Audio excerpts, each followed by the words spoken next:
Hi friends, ನಮಸ್ಕಾರ. ನಾನಿವತ್ತು ನಿಮಗೆ ಸಿಂಪಲ್ ಆಗಿರೋ ಒಂದು ಫೇಸ್ ಪ್ಯಾಕ್ನ ಯಾವ ರೀತಿ ಮಾಡೋದು ಅಂತ ಹೇಳ್ಕೊಡ್ತೀನಿ. ಸಾಧಾರಣವಾಗಿ ಎಲ್ರಿಗೂ ಆಸೆ ಇರುತ್ತಲ್ವ, ನನ್ನ ಫೇಸು ತುಂಬ ಚೆನ್ನಾಗಿ ಕಾಣಬೇಕು, ಬ್ರೈಟ್ ಆಗಿರಬೇಕು ಅಂತೆಲ್ಲ, ಸಾಫ್ಟ್ ಆಗಿರಬೇಕು ಸ್ಕಿನ್ನು ಅಂತೆಲ್ಲ ತುಂಬ ಆಸೆ ಪಡ್ತೀರಲ್ಲ. ಅದಕ್ಕೆ ನಾನು ಸಿಂಪಲ್ಲಾಗಿ ಒಂದು ಫೇಸ್ ಪ್ಯಾಕ್ನ ಹೇಳ್ಕೊಡ್ತೀನಿ. ಒಂದು ಬೌಲ್ಗೆ ನಾನು 1 ಸ್ಪೂನು ಕಡಲೆ ಹಿಟ್ಟನ್ನು ಹಾಕ್ಕೊಳ್ತಾ ಇದ್ದೀನಿ. ನೋಡಿ, ಈ ಕಡಲೆ ಹಿಟ್ಟಲ್ಲಿ ಗಂಟೆಲ್ಲ ಇರುತ್ತಲ್ಲ, ಆ ಗಂಟೆಲ್ಲ ಚೆನ್ನಾಗಿ ಒಡ್ಕೋಬೇಕು. ಈ ಥರ ನಾನು ಒಡ್ಕೊಳ್ತಾ ಇದ್ದೀನಿ. ನೋಡಿ, ಈ ಥರ ಚೆನ್ನಾಗಿ ಒಡ್ಕೊಳ್ಳಿ ಫಸ್ಟು. ಆಮೇಲೆ 1/4 ಸ್ಪೂನಷ್ಟು ಕಸ್ತೂರಿ ಅರಿಶಿನ ಪುಡಿ ಅಂತ ಬರುತ್ತೆ, ಆ ಅರಿಶಿನ ಪುಡಿನ ಇದಕ್ಕೆ ಹಾಕ್ಕೊಂಡು ಮಿಕ್ಸ್ ಮಾಡ್ಕೊಳ್ಳಿ. ನೀವು ಈ ಥರ ಚೆನ್ನಾಗಿ ಮಿಕ್ಸ್ ಮಾಡ್ಕೋಬೇಕು. ಮತ್ತು ಹಸಿ ಹಾಲನ್ನ ನಾನು 2 ಸ್ಪೂನಷ್ಟು ಇದಕ್ಕೆ ಹಾಕ್ಕೊಳ್ತಾ ಇದ್ದೀನಿ. 2 ಸ್ಪೂನು ಹಸಿ ಹಾಲು. ನೀವು ಕಾಯಿಸಿರೋ ಹಾಲು ಕೂಡ 2 ಸ್ಪೂನ್ನ ಯೂಸ್ ಮಾಡ್ಕೋಬೋದು, ತೊಂದರೆ ಇಲ್ಲ. ಆರಿರಬೇಕು. ಇದನ್ನು ಚೆನ್ನಾಗಿ ಈ ಥರ ಮಿಕ್ಸ್ ಮಾಡ್ಕೊಳ್ತಾ ಇದ್ದೀನಿ ನಾನು.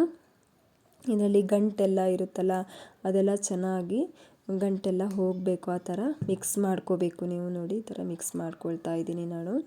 ಚೆನ್ನಾಗಿ ಮಿಕ್ಸ್ ಮಾಡ್ಕೋಬೇಕು. ಮತ್ತು ನಾನಿಲ್ಲಿ ಟೊಮೆಟೊ ರಸನ ಹಾಕ್ಕೊಳ್ತಾ ಇದ್ದೀನಿ. 7ರಿಂದ 8 ಹನಿ ಹಾಕ್ಕೊಳ್ತಾ ಇದ್ದೀನಿ.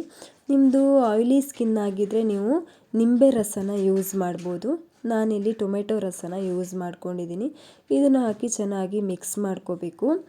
ನೀವು ವಾರದಲ್ಲಿ 2ರಿಂದ 3 ಬಾರಿ ಫೇಸ್ಗೆ ಅಪ್ಲೈ ಮಾಡಿ ನೀವು.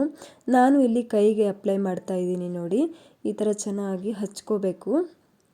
ನಾನು ಕೈಗೆ ಈ ಥರ ಚೆನ್ನಾಗಿ ಹಚ್ಕೊಳ್ತಾ ಇದ್ದೀನಿ. ನೀವು ಫೇಸ್ಗೆ ಹಚ್ಚಿ, ನೀವು ಹೊರಗಡೆ ಎಲ್ಲ ಹೋಗಿರ್ತೀರ, ಬಿಸಿಲಲ್ಲಿ ಮುಖ ಸ್ವಲ್ಪ ಬ್ಲ್ಯಾಕ್ ಆಗಿರುತ್ತೆ, ಹಚ್ಚಿ 15ರಿಂದ 20 ನಿಮಿಷ ನೀವು ಬಿಡಿ, ಚೆನ್ನಾಗಿ ಒಣಗಬೇಕು. ಇದು ನೋಡಿ, ಈ ಥರ ಹಚ್ಚಿ ನಾನು 15ರಿಂದ 20 ನಿಮಿಷ ಒಣಗೋಕ್ಕೆ ಬಿಟ್ಟಿದ್ದೀನಿ.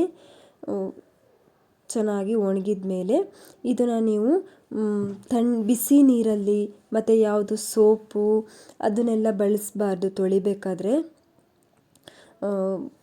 ಮಾಮೂಲಿ ತಣ್ಣೀರಲ್ಲಿ ಇದನ್ನೇ ಸ್ಕ್ರಬ್ ಮಾಡ್ತಾ ತೊಳಿಬೇಕು. ನೋಡಿ, ನನ್ನ ಸ್ಕಿನ್ನು ಎಷ್ಟು ಬ್ರೈಟಾಗಿ ಕಾಣ್ತಾ ಇದೆ ನೋಡಿ. ನೀವು ಕೂಡ ಹೇಳಿ ಕಮೆಂಟಲ್ಲಿ. Thank you.